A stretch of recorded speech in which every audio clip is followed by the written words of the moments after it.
Bom dia, moçada! Aqui quem vos fala é o professor Eugênio Bastos, canal Geogênio, a serviço dos alunos que gostam de estudar e passar em concursos. Moçada, vamos fortalecer o canal, dê aquele like, compartilhe o vídeo, se inscrevam no canal e ajudem o professor Eugênio Bastos a democratizar o ensino da geografia. Moçada, dando continuidade aos comentários sobre as provas do Colégio Naval anteriores, hoje nós iremos comentar a prova de 2016. Sendo assim, moçada, é importante que vocês entendam uma coisa: que existem assuntos recorrentes na prova do Colégio Naval. E analisar as provas anteriores é de suma importância para que você possa melhorar o seu desempenho no concurso do Colégio Naval. Valeu, moçada? Vamos junto e vamos conseguir o resultado esperado por todos vocês. A questão número 1. O conhecimento do território brasileiro e de suas bases físicas é importante para compreender que o país possui potencialidades econômicas e sociais, mas também vulnerabilidades ambientais. Com relação às bases físicas do território brasileiro e suas correlações com o contexto econômico, social e ambiental, é correto afirmar que: letra A sua gênese geológica majoritariamente antiga gerou a supremacia de uma estrutura com predomínio de escudos cristalinos, ricos em minerais fósseis. Bom, nós temos que levar em consideração o seguinte: a maior parte do território brasileiro é coberto por bacias sedimentares, algo em torno de 64%, e não por escudos cristalinos antigos, que, por sua vez, correspondem a 36% do território. E quando se fala em terrenos cristalinos, é bom citar que estes estão associados à formação dos minerais metálicos e não das fontes de energia de origem fóssil. Estas se formam em bacias sedimentares. Identificamos, portanto, um erro, o que contribui para a autossuficiência brasileira em combustíveis dessa natureza. Apesar do Brasil recentemente ter obtido a autossuficiência na produção do petróleo, é bom lembrar que essa autossuficiência não foi atingida na questão do carvão mineral. Até mesmo porque o carvão mineral brasileiro é de baixa qualidade. Afirmativa A, errada. B, por sua grande extensão territorial, especialmente em sua porção setentrional, norte, o país não consegue criar uma legislação ambiental severa. Errado. A legislação ambiental brasileira, de acordo com os analistas, é uma das melhores do mundo. O problema não está na legislação, e sim na aplicação das leis, a qual geraria sérias punições para aqueles que cometem crimes ambientais. Letra C. A sua variância latitudinal lhe confere uma grande diversidade de vegetais. De fato, o Brasil possui 10 formações vegetais distintas, onde o cerrado, na região centro-oeste, se destaca por possuir um solo fértil. Errado. O solo em área de cerrado é pobre e ácido. É o solo denominado latossolo. Chuvas bem distribuídas durante o ano. Errado. O cerrado é uma vegetação do tipo tropófila, associada a uma região tropical subúmida, ou seja, aquela que alterna uma estação chuvosa no verão com uma estação seca no inverno. E grande produção de oleaginosas, o finalzinho está correto. O Brasil Central é hoje a principal região produtora de soja. Letra D, a região Sudeste, maior força econômica do país, em sua evolução econômica se beneficiou de seu território com predomínio de planícies. Errado. O relevo da região Sudeste é constituído predominantemente por planaltos e não planícies. Solos férteis, grande mercado consumidor e incentivos fiscais. Letra E. Planalto Meridional se destaca junto ao relevo da região Sul e na campanha gaúcha são encontradas excelentes pastagens naturais, tornando a pecuária a principal atividade econômica dessa área. Correto. A região da campanha gaúcha é coberta por campos, razão pela qual essa vegetação constituída predominantemente por ervas e gramíneas favoreceu, como favorece até os dias atuais, a prática da pecuária extensiva. Resposta correta, letra E. Vamos à questão número 2. A característica mais marcante da população brasileira é seu alto grau de diversidade étnica. Isso é resultado da nossa história, pois recebemos povos de todos os continentes. Com relação à diversidade étnica brasileira e ao contexto socioeconômico que a envolve, analise as afirmativas a seguir. Afirmativa 1. Pela Constituição Brasileira de 1988, os povos indígenas têm direito de viver em suas terras, correto? Falar sua língua e praticar livremente sua cultura, correto? O que na prática os isenta de se envolverem em lutas pela demarcação de suas terras e pelo respeito aos seus direitos, o final está errado. Não isenta o índio de lutar pela demarcação das suas terras, pela homologação das suas reservas, pelos seus direitos. Pelo contrário, muitas comunidades indígenas ainda têm que lutar pela demarcação das suas terras, porque existem inúmeras nações indígenas que ainda vivem em áreas que não foram demarcadas e homologadas pelo governo. Então, errado, você descarta as afirmativas A e E.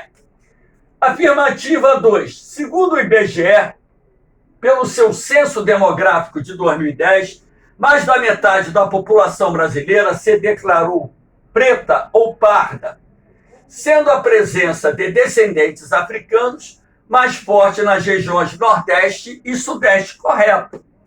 Se nós somarmos os pretos com os pardos, nós teremos mais de 50% da população brasileira. E onde tem muito preto é justamente naquelas regiões onde o trabalho escravo foi mais utilizado, como foi o caso das regiões Nordeste e também o caso da região Sudeste do Brasil. Então, a afirmativa 2 correta, a gente já descarta a C, que não tem a 2. Vamos ver a afirmativa 3. A partir da segunda metade do século XVIII, o Brasil recebeu muitos imigrantes. Do século XVIII, muitos imigrantes? Não. Século XVIII, não. Século XIX. A história da imigração para o Brasil intensifica-se a partir da chegada da família real portuguesa em nosso país. Foi ali que, de fato, o rei de Portugal permitiu que pessoas de origem não portuguesa pudessem se estabelecer no Brasil. Então, na verdade, a história da imigração começa com a chegada da família real portuguesa em nosso país no início do século XIX e não no século XVIII. O Brasil recebeu muitos imigrantes, sobretudo portugueses, italianos, alemães, chineses e coreanos, os quais se fixaram na região sul do país pelo fato de a mesma ter facilitado a reprodução de seus costumes. Apesar da região sul do Brasil ter recebido imigrantes, esses imigrantes foram, em sua maioria, italianos, alemães, açorianos, espanhóis e eslavos. Então, a afirmativa, ela reúne um conjunto de erros muito grande. Se a 3 está errada, só nos restou como opção a letra B. Vamos ver aqui o que tem de errado na afirmativa 4. O mameluco, miscigenação entre o índio e o negro, errado. Mameluco é o caboclo, resulta do cruzamento do branco com o índio. Do índio com o negro, nós temos o cafuso, o caboré, o taioca, e não o mameluco, que é o caboclo. Sofreu muito com a discriminação imposta pela sociedade brasileira, a qual era majoritariamente composta por brancos até o início do século XX. Outro erro, a sociedade brasileira, no início do século XX, era constituída predominantemente por pretos. A maior parte da população brasileira era formada por pretos de origem africana. Vamos à questão número 3. Em função de sua localização geográfica e particularidades físicas, diversos fatores podem modificar o comportamento dos elementos que caracterizam o clima brasileiro. Sendo assim, é correto afirmar que, apesar da altitude ser um importante fator climático, somente sua influência não é um fator muito marcante no Brasil, porque mais de 95% do relevo nacional está a menos de 1.200 metros de altitude, correto. O Brasil é um país que apresenta um relevo com altitudes modestas. Apenas 0,5% do território brasileiro encontra-se com altitudes superiores a 1.200 metros. Já vimos que a resposta da questão é a letra A. Vamos ver os erros das demais afirmativas. Letra B.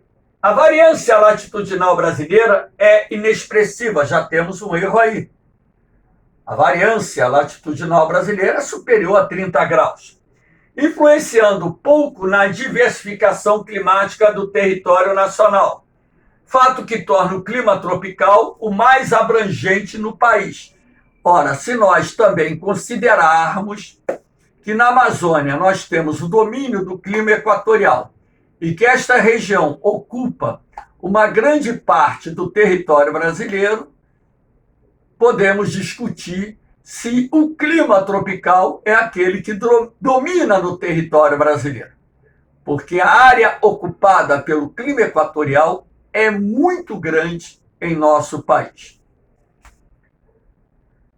Letra C. A extensão leste-oeste do território nacional lhe confere pouca influência na continentalidade e maritimidade, fato que explica as grandes amplitudes térmicas das áreas situadas próximas aos litorais. Isso está errado, porque o oceano é regulador térmico. As áreas mais próximas do mar sofrem amplitudes térmicas menos acentuadas, ou seja, a temperatura não varia tanto entre o dia e a noite e entre as estações do ano, porque a água leva mais tempo para se aquecer, assim como leva mais tempo para se resfriar. Como a água tem um calor específico maior do que a rocha, as amplitudes térmicas em áreas sob influência da maritimidade são menores do que as amplitudes térmicas nas áreas sob influência da continentalidade. Letra D. As temperaturas ao longo da faixa litorânea setentrional nacional sofrem influência direta de duas correntes marinhas durante o ano. A corrente quente do Brasil e a corrente fria das Malvinas. Errado. O litoral setentrional do Brasil só sofre a influência de uma corrente marinha, que é a corrente quente das Guianas. A corrente fria das Malvinas ou Falklands passa a cerca de 300 quilômetros do litoral sul do Brasil.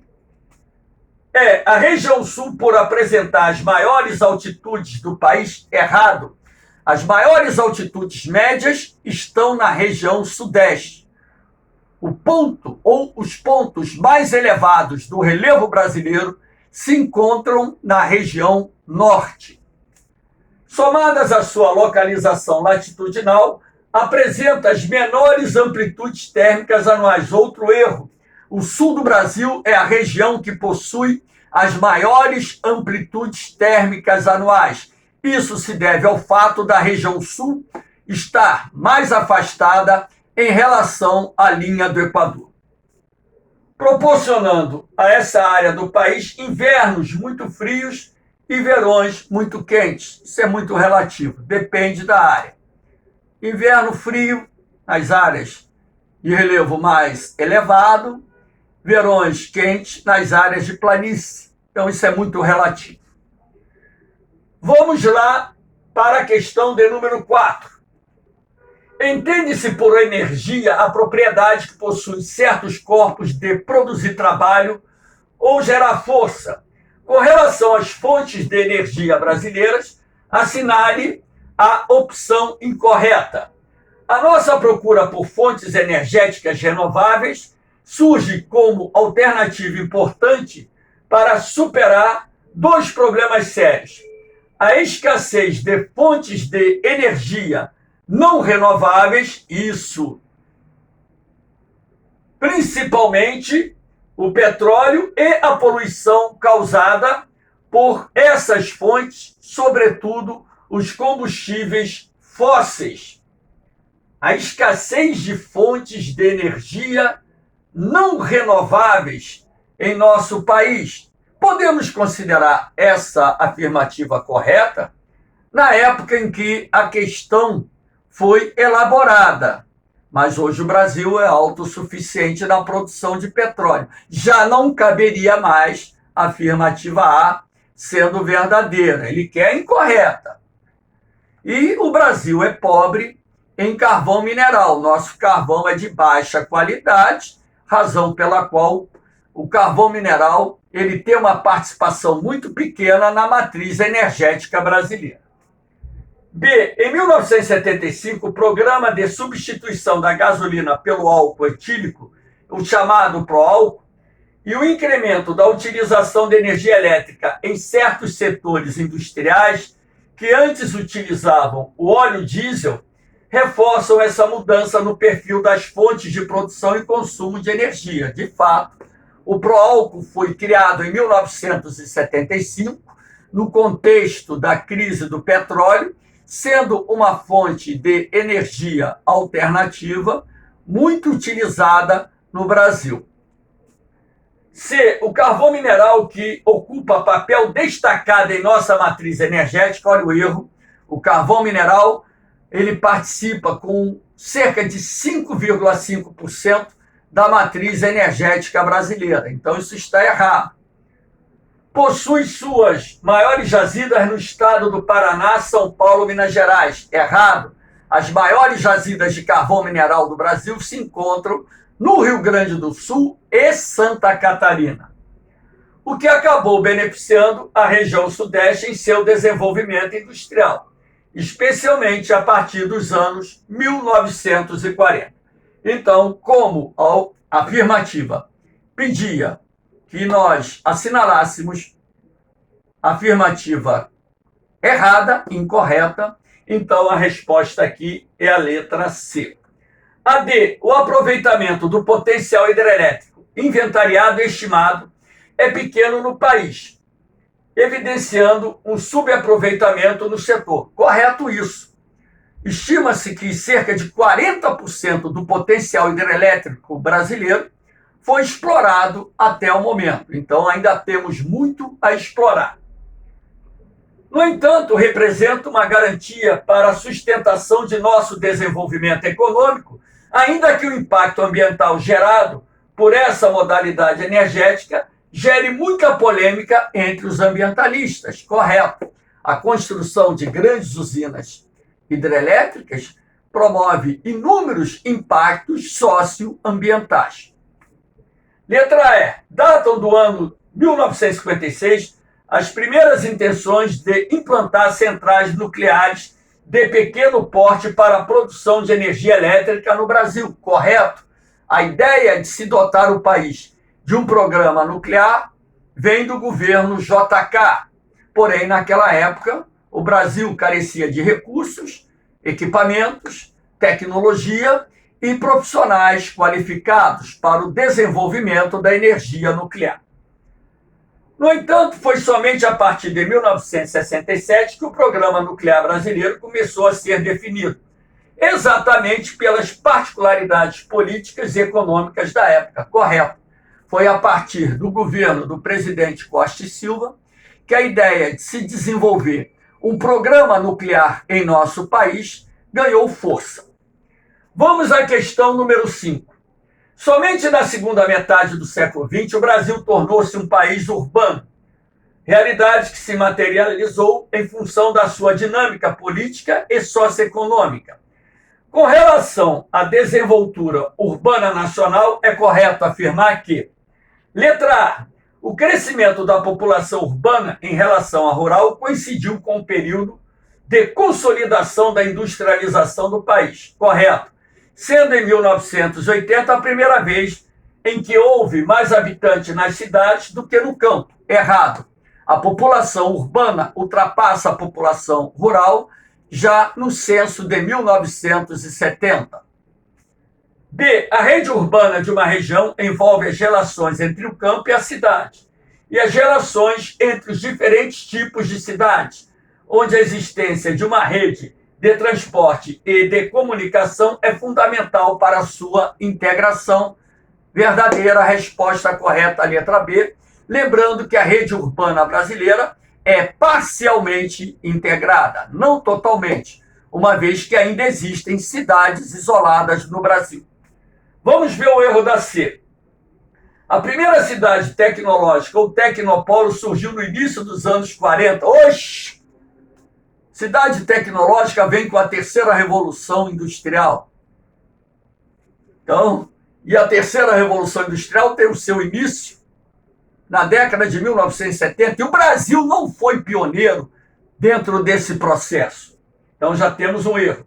Em Campinas, no interior de São Paulo, e foi concebida a partir da iniciativa privada, e tinha suas atividades concentradas na chamada química fina. A química fina ela só vai ser desenvolvida no transcurso da terceira revolução industrial nas últimas décadas do século XX. A megalópole que se formou no eixo Rio de Janeiro, São Paulo, Belo Horizonte, já descartamos, porque Belo Horizonte não faz parte dessa megalópole. Demonstra o rápido crescimento urbano ocorrido no país a partir dos anos 1930, resultante do acelerado processo industrial da região sudeste. Então, o erro está na colocação de Belo Horizonte dentro da megalópole Sanrio. Letra E. O conceito de região metropolitana, surgido em 1973, ocorreu para designar o conjunto de municípios contíguos, porém desintegrados. Desintegrados não, integrados socioeconomicamente a uma cidade central, a uma metrópole, os quais passaram a competir entre si, os quais apresentam serviços e infraestrutura comuns. Então, outro erro. Por melhores ofertas de infraestrutura e serviços. Vamos à última questão. Uma das características da indústria brasileira é ter grande parte do seu parque industrial concentrada na região sudeste. No entanto, nas últimas décadas teve início uma nova tendência, a desconcentração industrial.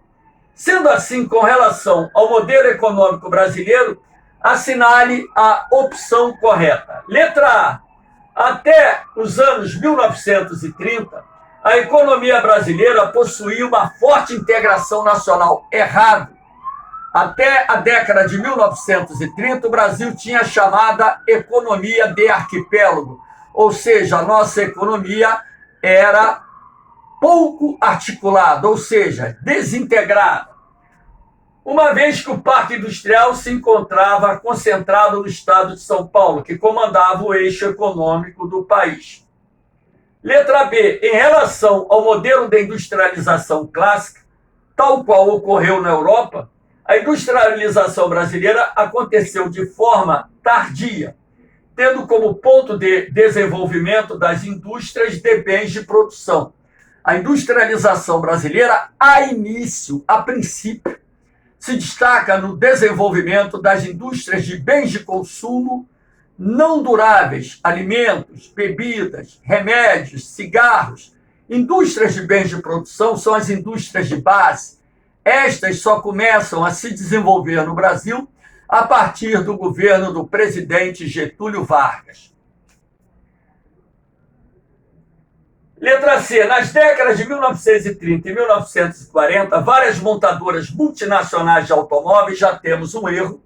As montadoras de automóveis vêm para o Brasil estimuladas pelo plano de metas, a concessão de incentivos fiscais que o governo JK ofereceu para as empresas multinacionais se instalarem no Brasil. Se instalaram no ABC Paulista, cuja ampla malha ferroviária ofereceu o principal suporte para o recebimento de matérias-primas e escoamento da produção. D. A partir da década de 1950, seguindo as imposições neoliberais, a doutrina neoliberal só surge na década de 1970. De acordo com os pesquisadores, Estados Unidos, Chile e Inglaterra teriam sido os países pioneiros na implantação da doutrina neoliberal, portanto, algumas décadas após o que afirma essa assertiva. E na tentativa de reduzir custos, as indústrias que antes se concentravam no entorno das cidades menores estão se deslocando para os centros metropolitanos. Outro erro, né? As indústrias inicialmente se concentraram nos principais centros urbanos, sobretudo aqui da região sudeste. A partir da década de 1990, boa parte dos novos investimentos industriais passaram a se dirigir para algumas pequenas e médias cidades do interior. Então, afirmativa errada. Letra E. O neoliberalismo, a partir dos anos 1990, associado à expansão da rede de transportes do país, possibilitou a várias cidades de médio porte se tornarem mais atrativas aos interesses de complexos industriais cada vez mais ávidos por lucros. Correto, Brasil. Ele introduz a doutrina neoliberal a partir do início da década de 1990 e foi a partir dessa década que o processo de migração de indústrias para algumas pequenas e médias cidades do interior se intensifica, atraídas, logicamente, pelas chamadas vantagens comparativas oferecidas por essas cidades. Menor custo da mão de obra, isenção fiscal, implantação de distritos industriais, doação de terrenos, ausência de fortes sindicatos, a questão da logística de transporte, entre outros fatores, contribuíram para que boa parte dos novos investimentos industriais se instalassem em pequenas e médias cidades do interior, do Sudeste, do Sul e por aí vai. Moçada, encerramos aqui o comentário da prova de 2016. Um forte abraço para vocês, um beijão no coração, fiquem com Deus, não se esqueçam, dê um like, compartilhe o vídeo e se inscrevam no canal Geogênio e nos ajude a democratizar o ensino da geografia. Valeu, moçada! Eu vou, mas eu volto, hein? Fui!